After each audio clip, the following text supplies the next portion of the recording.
Professional greyhound trainer Martyn Wiley is not only interested in training dogs, he is also a qualified personal trainer and fitness fanatic. He has spent a decade since he took over his dad Ernie's licence, applying human theories to dogs. I took over the licence from him probably around about 10 years ago. I worked for him pretty much as I left school. And I was never gifted anything, so I was a kennel hand and then a head kennel hand and then an assistant trainer. And when he eventually decided to retire, or as he would call it, semi-retire, and to be fair, he still has an active role, I took over the contract in Romford and I've been there ever since. And outside of greyhound racing, which is very much your job, you're a massive fitness enthusiast, aren't you? Yeah, I like to keep myself busy outside of work as well, so I have interests that go on outside of dog racing, but I try to pick ones that stimulate me and ones that sometimes will have a payback to what I do for a day job. So I've become a personal trainer, and I love doing the little bit of it I do just for fun, but I also the qualification gave me an insight into anatomy and an insight into nutrition that I've been able to use in my day job. I'm also a sports massage therapist and also an Ironman coach, so that again gives me a greater understanding of what a true athlete needs in nutrition. And it really is evident here, not just in the food, but also in the treatment. You're very confident in checking over dogs and treating them yourself. Yeah, I mean, I'm qualified to detect injuries in humans at a low level, which is the only level I need for greyhound racing. My experience in greyhounds, coupled with a qualification that is purely for humans, but it's linked, helps me to understand the biomechanics of a greyhound and the anatomy of a greyhound fairly well, and along with the corrective veterinary advice, it gives me an understanding of how to treat injuries and how to find injuries early on, and we have a good recovery rate. You have good exercise facilities here as well. I don't think I've ever heard a trainer talk to me about exercising a dog aerobically and anaerobically before. Yeah, well, again, that's a payback from understanding what exercise regime fits what dog and what you can achieve out of what you're doing out of the exercise you do. It's if you've got a dog that only runs sprints, you don't really need to be working him aerobically, and vice versa. If you've got a long distance dog, you don't really need anaerobic work. And it interests me very much what different trainers feed. We've seen what you feed here today, but what is the science behind what you give them? Dogs work on fats, not so much carbohydrates. It's very much an opposite to what we do. So it's about tailoring their diets for the mass of the dogs we've got, and individually for what their needs are.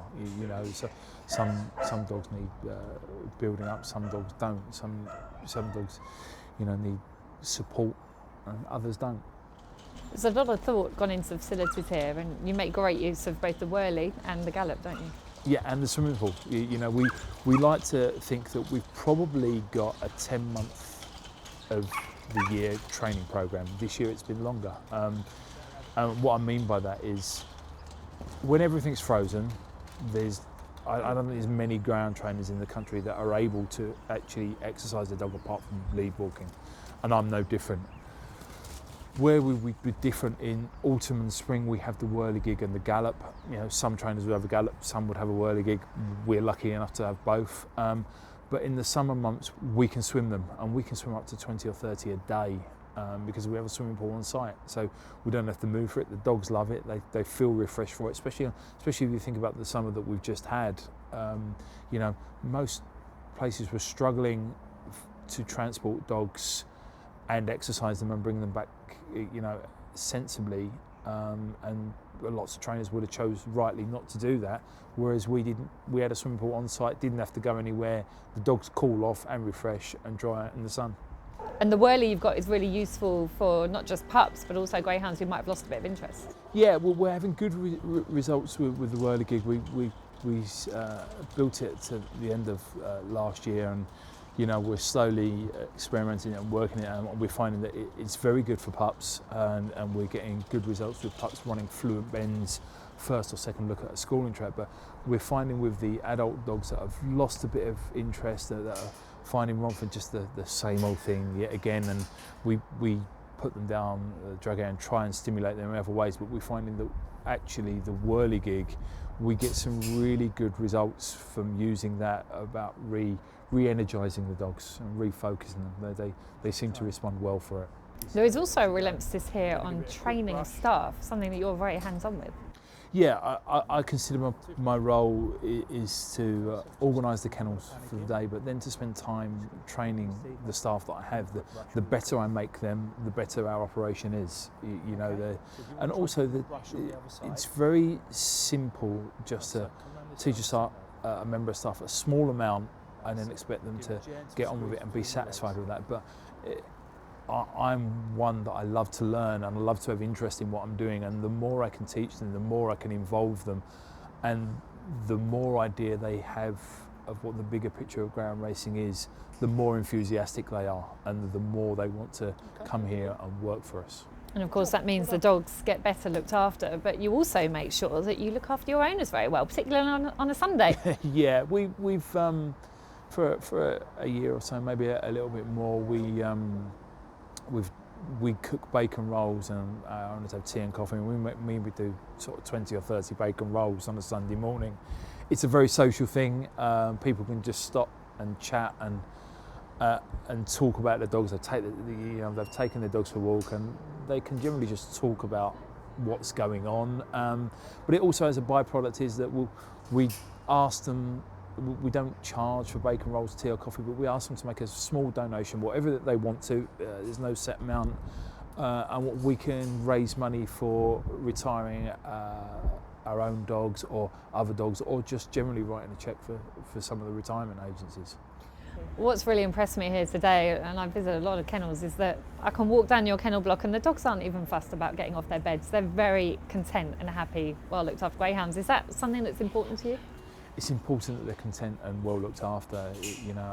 I've long maintained if we can't do a job properly, it's not worth doing it, and we shouldn't do it if we can't give it 100% and we can't get the results we want.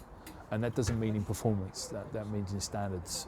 I've long advocated that there should be a minimum requirement for a kennel standard, and it's not just about the size of the kennel, it's about the quality of the care that they can provide. And I think that's important, that it's regulated firmly.